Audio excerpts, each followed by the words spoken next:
De retour au Sénégal après 6 ans et aujourd'hui je vous fais découvrir le seul et vrai palais du Sénégal, le palais El Hadj Djily Mbaye. Né en 1927 à Louga, Baye Djily est un homme d'affaires prospère mais aussi un très grand philanthrope. Il était le fils de Mame Baye, un grand érudit et figure importante de la confrérie mouride, mais aussi le frère de Serigne Sam Baye, un grand homme religieux.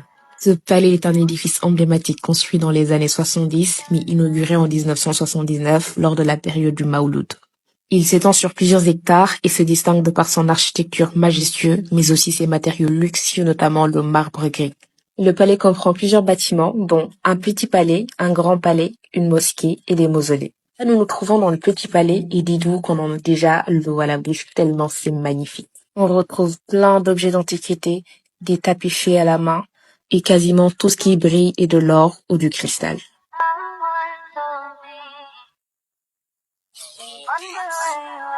Et bienvenue dans le Grand Palais. Là, on arrive dans un hall énorme pour accueillir les invités. Là où toutes les huit sont blindées et anecdote, Baye Djily avait tiré une balle juste pour vérifier si c'était bien blindé. Mashallah. Nous sommes toujours au rez-de-chaussée et là, je vous présente le plus grand lustre du Sénégal. Il pèse 600 kilos, contient 109 ampoules et tout ce qui brille sur ce lustre est de l'or 24 carats. Et je vous présente le salon d'honneur. Dites-vous que tout le sol de ce salon est couvert par un seul tapis d'une valeur de plus de 200 millions. Ce palais est un pur chef-d'œuvre qui témoigne du raffinement et du goût de Baye Djily Mbaye. Avez-vous déjà vu un mini-club, mais mini-bar? Incroyable.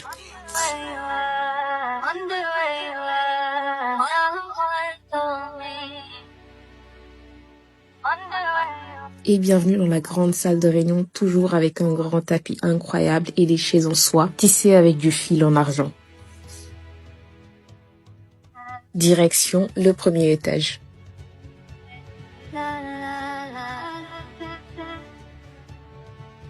Ce magnifique tapis a été cousu entièrement à la main, c'est une incroyable œuvre d'art. Et là, dites-vous que les portes d'ascenseur sont en or, j'étais émerveillée. Direction le bureau de El Hadj Djily.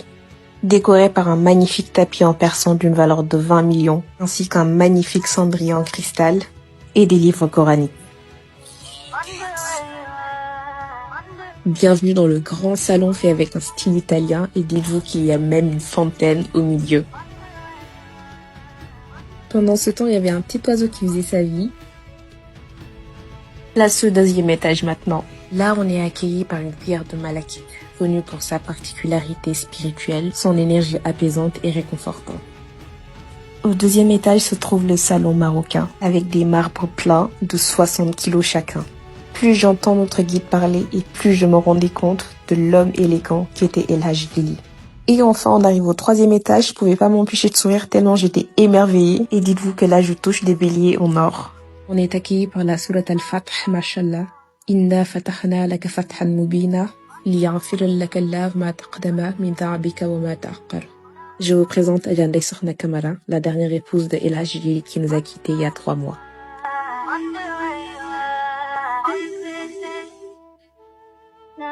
Et on a fini cette visite avec la suite présidentielle qui contient un hammam.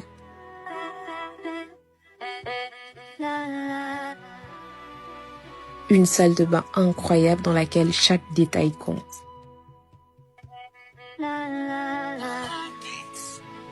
Il y a même les initiales de Baye Djily sur les robinets. Ça, c'est incroyable.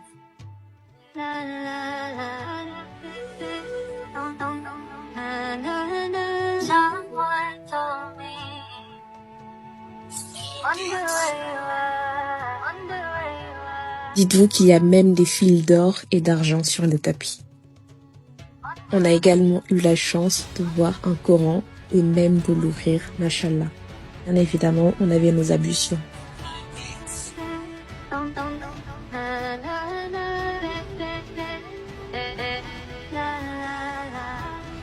Sur cette photo, on peut voir Baye Djily, Ndeye Sokhna Camara et l'ancien premier ministre ivoirien, Félix Houphouët-Boigny. Là, on est également tombé sur un tableau qui date de l'année de naissance du président Senghor. Termine la visite du Grand Palais avec le Salon Rouge. On tombe sur un magnifique tissu qui existe en 3 exemplaires, un à la Maison Blanche, un à Versailles et l'autre à Louga. Ce salon a été fait sur un style français et d'ailleurs on tombera sur un tableau du général de Gaulle. Je présente Hadja Aminata Souran, une des épouses de El Hadj Baye-Djily. Il est connu pour sa générosité, aussi son soutien indéfectible envers les actions entreprises par Baye-Djily, et pour la région et pour ses habitants. Et on finit cette visite en allant prier au mausolée de El Hadj Djily Baye, aux côtés de son frère Serigne Sam Baye et de son épouse Sokhna Aminata Souran. Alhamdulillah pour cette journée. Cédé en 1991, El Hadj Djily demeure une figure emblématique du Sénégal.